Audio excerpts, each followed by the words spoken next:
Thank you so much for tuning back to Nevada News Live, taking a look at Fargo. We're starting to see some rain clouds still entering our neck of the woods, which is where we've been seeing pictures of some reported funnel clouds.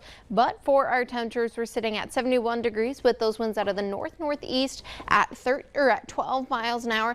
And even up in Grand Forks, we're still having some breezier winds out of the east-northeast at 10 miles an hour.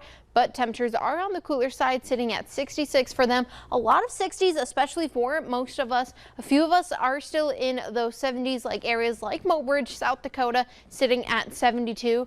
But temperatures are still so associated where we're seeing those breezier winds and some cloud coverage. Now, this is what we're currently seeing for our wind speeds. We've already seen some gusts up to 22 miles an hour, but other areas like Howlock sitting with those winds out of the east at 12 miles an hour, still with some scattered showers. Now, just south of Fargo, that is where we have been seeing that funnel cloud, still producing some funnel clouds in the Southern Valley, as well as some showers just to the west of Grand Forks, stretching from areas near Cavalier County all the way down through the eastern part of Barnes and west of Cass County. Over the next couple hours, these showers will continue to diminish, with that cloud coverage still sticking around for most of us. We do get bits and pieces of some clear skies, but by around midnight, temperatures are still going to be in those 50s. But by tomorrow morning, around 2:30 in the morning, we're starting to see some areas of some fog. Now, that will continue throughout the rest of your morning. For areas in Minnesota, we are going to have temperatures still in those 50s, upper 50s, where you're seeing that cloud coverage. But in North Dakota, the main story is going to be that fog. Now, this is going to be much like what we saw today, with some dense fog advisories possible for most of us, especially with temperatures still in those low 50s at 51 in Rolla and Harvey.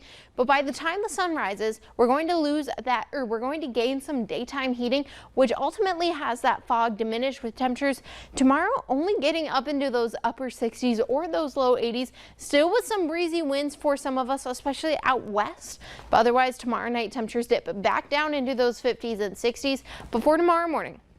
We are going to have that chance of those cooler temperatures sitting in those 50s with those cloudy skies, and that will continue throughout the rest of your afternoon, with temperatures still sitting in those 60s for most of us. A few of us in the north central part of the valley, including Fargo, Grand Forks, and even Roseau, getting into those 70s. But we do have more chances of some rain showers just to the later part of this week as we're heading into our weekend, especially Friday and Saturday. As you can see here on the 7-day planner, we're going to get some showers on Friday, but then those storms really start to arrive on Saturday, with some lingering storms and showers even into Sunday. But take a look at that. Sunday, October 1st, 80 degrees for us here in North Dakota. Now, we do cool things back off once again, Courtney, on Wednesday, but 80 degrees to kickstart our first day of October. Yeah. I am not mad about it. That just made my Monday. Well, there you go. Yeah. What time is it? 5:30. So Monday made. Thanks, Shelby. This might make your Monday too. Winter this year may look a little different. The National Oceanic and Atmospheric Administration says El Nino is expected to be strong this winter. El Nino occurs when specific ocean temperatures are warmer than normal for an extended period of time. Officials say the South could see wetter and cooler weather, while the North becomes drier and warmer. Historically, El Nino leads to milder winters in the Pacific Northwest, Plains, and Midwest regions. This will be the first time in years we'll feel the effects of the phenomenon during the coldest months of the year. Still to come, the latest on new laws forcing changes when it comes to consumers and repairs.